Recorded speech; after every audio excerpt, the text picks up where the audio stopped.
अस्सलाम वालेकुम students, welcome to our channel study 910 with Asif and Saima.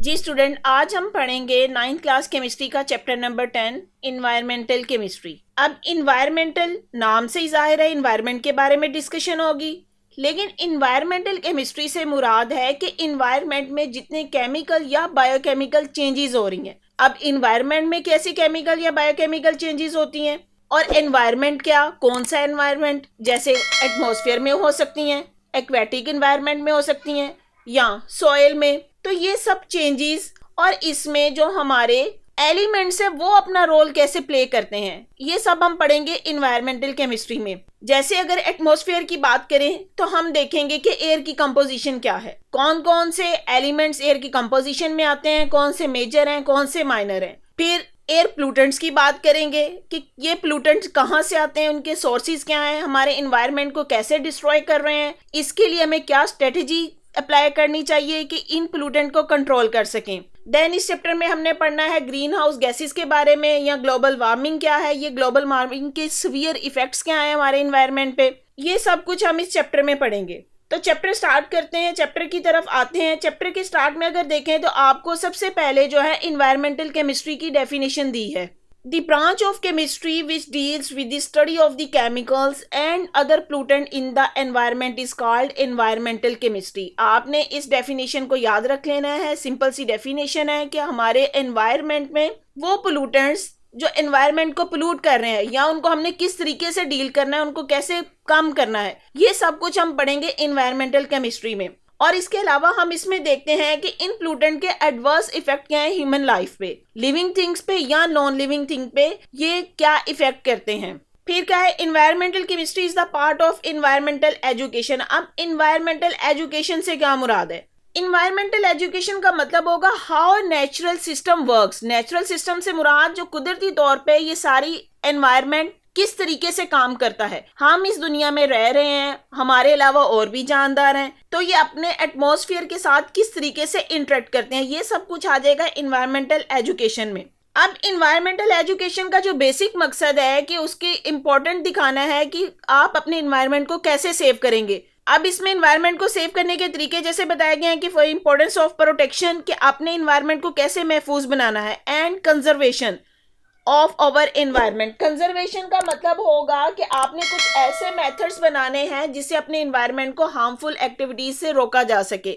अब जो इन्वायरमेंटल एजुकेशन है वो दो तरीके से होती है, formal and non formal. Formal का मतलब है वो एजुकेशन जो प्रॉपर किसी इंस्टीट्यूशन से ली जाए, वो फॉर्मल एजुकेशन होगी। जबकि नॉन फॉर्मल है जो इंस्टीट्यूशन से नहीं ले रही, उसमें के लिए आप जैसे नॉन फॉर्मल ले रहे हैं कोई सेमिनार्स के थ्रू, कोई वर्कशॉप के थ्रू ले रहे हैं, या आप तक कोई बात किसी और वे से पहुंचती है, वो नॉन फॉर्मल एजुकेशन है। तो बेसिकली इन्वायरमेंटल एजुकेशन का जो मकसद है अपने इन्वायरमेंट को प्रोटेक्ट करना और कंजर्व करना रिसोर्सेज को, और जो हार्मफुल प्रोडक्ट्स हैं या जितनी हार्मफुल गैसेस हैं उनको कंट्रोल करना कि वो हमारे इन्वायरमेंट को खराब ना करें। अब हम ये तो बात कर रहे हैं कि इन्वायरमेंटल केमिस्ट्री है या उसमें इन्वायरमेंटल एजुकेशन की बात करेंगे, तो यहाँ पे थोड़ी सी उसकी हिस्ट्री बताई गई है कि हमारा इन्वायरमेंट खराब कैसे हुआ।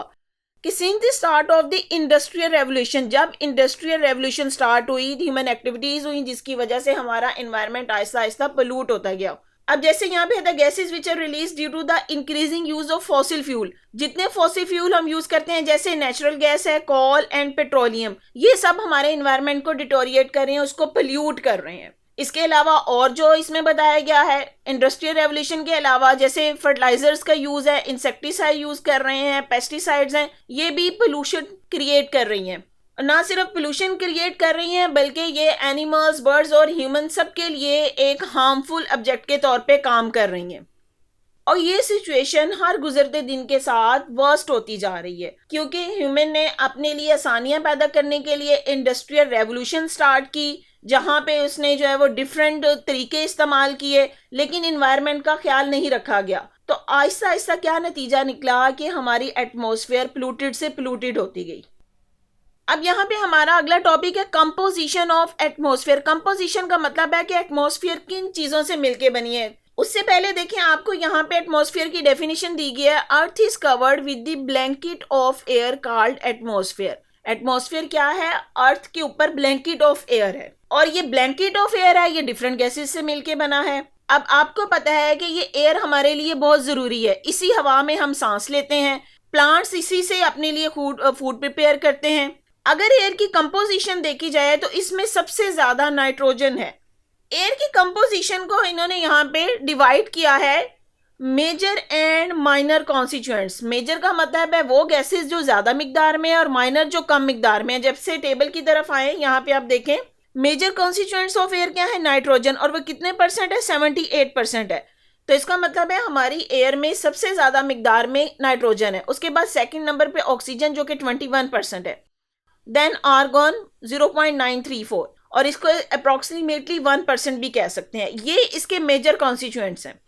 जबकि माइनर कॉन्स्टिट्यूएंट्स देखें, कार्बन डाइऑक्साइड, इसकी परसेंटेज 0.04%, मतलब इतनी कम है, लेकिन ह्यूमन एक्टिविटीज की वजह से ये भी बढ़ती गई है, जिसकी वजह से हमारा एनवायरनमेंट पोल्यूट होता जा रहा है।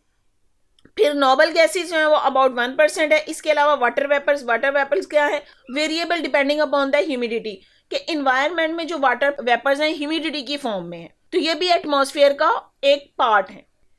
अब यहाँ पे हमने एयर की कॉन्स्टिट्यूएंट्स की बात की है, मेजर या माइनर कॉन्स्टिट्यूएंट। शॉर्ट क्वेश्चन की फॉर्म में आपसे पूछा जा सकता है कि मेजर कॉन्स्टिट्यूएंट कौन से, उनकी परसेंटेज बताएं, या माइनर कॉन्स्टिट्यूएंट कौन से, उनकी परसेंटेज बताएं। तो ये आपने इनकी परसेंटेज याद रखनी है, या एमसीक्यू की फॉर्म में भी आपसे ये पूछा जा सकता है। जी मिनी एक्सरसाइज देखें, at which time of the day and night you expect humidity to be maximum. आपसे ये क्वेश्चन पूछा गया है कि आप दिन या रात के टाइम बताएं कि किस टाइम में आप एक्सपेक्ट करते हैं कि ह्यूमिडिटी ज़्यादा होगी। तो आप ये देखें कि अर्ली मॉर्निंग में, और जब सुबह का टाइम होता है तब एयर कूलेस्ट होती है। कूलेस्ट का मतलब है तब उसमें ह्यूमिडिटी ज़्यादा होगी, उसमें वाटर वेपर ज़्यादा होंगे। तो इसके आंसर में आप लिखेंगे at morning time when the air is coolest. जी early morning when the air is coolest या temperature is low, then humidity will be maximum. जी नेक्स्ट क्वेश्चन है, which gas is release when carbonated drinks open. अब carbonated drink जो आप पीते हैं जैसे कोक या कोई भी स्प्राइट, ये कार्बोनेटेड ड्रिंक होती हैं, तो इसमें कार्बन डाइऑक्साइड गैस होती है। तो जब आप ओपन करते हैं तो इसमें से कार्बन डाइऑक्साइड गैस रिलीज होती है। तो इसके आंसर में आप लिखेंगे कार्बन डाइऑक्साइड गैस। जी नेक्स्ट इंटरेस्टिंग इन्फॉर्मेशन है, environmental science help us to understand the complex interaction that occurs in our ecosystem and the impact of human life. तो इन्वायरमेंटल साइंस क्या है, जिसमें हम पढ़ते हैं complex interaction that occur in ecosystem, हमारे ecosystem में क्या क्या तब्दीलियां हो रही हैं और उसके इम्पैक्ट्स क्या हैं, उसके असरात क्या हैं ह्यूमन लाइफ पे। ये सब कुछ हम पढ़ते हैं इन्वायरमेंटल साइंस में। जी स्टूडेंट्स, अगर आपको मेरा लेक्चर पसंद आया है तो मेरी वीडियो को लाइक करें, अपने फ्रेंड्स के साथ शेयर करें, मेरे चैनल को सब्सक्राइब करें और बेल आइकन पे क्लिक कर दें ताकि हर आने वाली न्यू वीडियो सबसे पहले आपको मिल जाए। थैंक यू, दुआओं में याद रखिए। अल्लाह हाफिज़।